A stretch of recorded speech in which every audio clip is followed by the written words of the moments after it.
आज की कहानी का टाइटल है बहू के माता पिता तो होते ही हैं अपमानित होने के लिए। सुन अवंतिका, लड़की वालों ने तो दरवाजे पर नाक कटवा कर रख दी। क्यों ऐसा क्या कर दिया मेरे समधी समधन ने चाची जी? अवंतिका जी ने मोबाइल में आंखें गड़ाए हुए अपनी चचिया सास से कहा। दरवाजे पर जो पुरुषों की मिलनी हुई थी वो लिफाफे में 100 रुपए थे और जो हम लोगों के कपड़े वगैरह आए थे वो तो कोई काम वाली को भी नहीं देता। तुमने तो लड़की की माँ होते हुए भी सब कुछ इतना अच्छे किया, लेकिन उन्होंने लड़की वाले होते हुए भी हमारी इज्जत नहीं रखी, हर जगह बेइज्जती की। आप जब मिलेगा तो खूब सुनाना, तुमसे ना हो पाए तो हमें बताना, हम तो भर भर कर सुनाएंगे। उसमें सुनना सुनाना क्या, शादी राजी खुशी संपन्न हो गई, बस मेरे लिए ये बहुत बड़ी बात है। अब ऐसी छोटी छोटी तुच्छ बातें उठाकर अपने रिश्ते खराब नहीं करना चाहती। जो बीत गई वो बीत गई। किसी भी लड़की को बिल्कुल अच्छा नहीं लगता कि उसके माता पिता या किसी भी रिश्तेदार को कुछ कहा जाए, इसलिए मैं ये छोटे छोटे मुद्दे उठाकर अपनी बहू का मन अपने प्रति खट्टा नहीं करना चाहती। अवंतिका जी को याद आया जब वो शादी करके आई थी, छोटी छोटी बातें निकाल निकाल कर उसे हर कोई रिश्तेदार, सासू माँ की सहेलियां सब सुनाकर चली जाती और वो चुपचाप आंखों में आंसू लिए सुनती रहती। सासू माँ भी सबका साथ देती, उनकी हाँ हाँ करती। हर वक्त उसके माता पिता, भाई बहन सबको उल्हाने दिए जाते थे। शादी वाले दिन बारिश ने सारी व्यवस्था बिगाड़ के रख दी थी। इसका भी सारा दोष अवंतिका के पिताजी को दिया गया।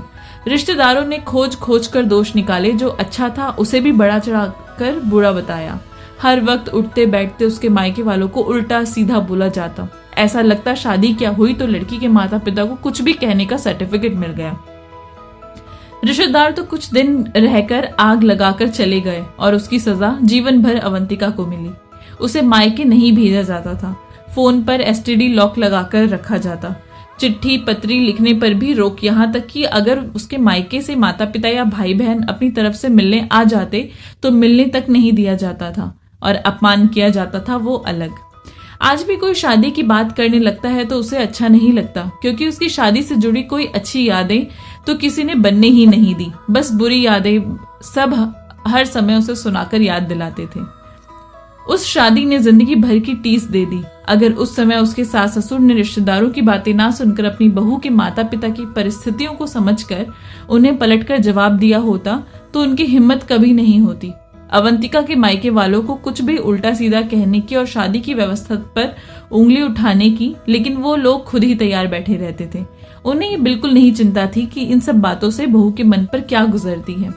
किसी भी लड़की को अपने माता पिता, भाई बहन बहुत प्यारे होते हैं और कोई उन्हें बुरा भला कहता है तो उन्हें बहुत तकलीफ होती है, लेकिन कोई ये बात समझता ही कहाँ है।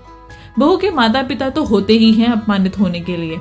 अवंतिका पुरानी सोचों में गुम थी, तभी उसके पति माधव ने उससे कहा, अवंतिका, एक ये दिन है और एक वो दिन था। आज ये सास अपनी बहू के मायके वालों के पक्ष में बोलकर अपने रिश्तेदारों का मुंह बंद करवा दिया, और एक मेरी माँ थी जो रिश्तेदारों की बातों में आकर तुम्हें मानसिक रूप से कितनी तकलीफ देती थी। उस समय शायद मैं भी नहीं समझता था कि अपने ही माता पिता के बारे में कोई गलत बोले तो कितनी तकलीफ होती है। छोटी छोटी बातों को बड़ा बनाकर जिंदगी भर की टीस दे देते हैं ये रिश्तेदार। किसी को भी इनकी बातों में ना आकर अपनी पारिवारिक संबंधों पर ध्यान देना चाहिए। ये रिश्ते ऐसे ही होते हैं जो जिंदगी भर हमारे साथ चलते हैं। आप सही कह रहे हैं माधव, मैंने तभी सोच लिया था कि मैं ऐसी सास बनूंगी जो हर परिस्थिति में अपनी बहू का साथ देगी, चाहे कुछ भी हो जाए। शादी ब्याह में तो छोटी मोटी कमियां हो ही जाती हैं, लेकिन हम सभी का फर्ज बनता है कि उन्हें बेमतलब तूल देकर बढ़ाएं नहीं। इससे हमारी आपसी संबंध तो खराब होते ही हैं, लेकिन बहू के मन में भी ससुराल की खराब छवि बैठ जाती है। पहले ऐसा ही होता था, जरा जरा सी कमी को लेकर हर कोई आता जाता बहू को सुनाकर निकल जाता था, लेकिन आज माहौल बदल चुका है। सब मिलकर आपसी सहयोग करते हैं और शादी जैसे पवित्र दिन को यादगार बना देते हैं।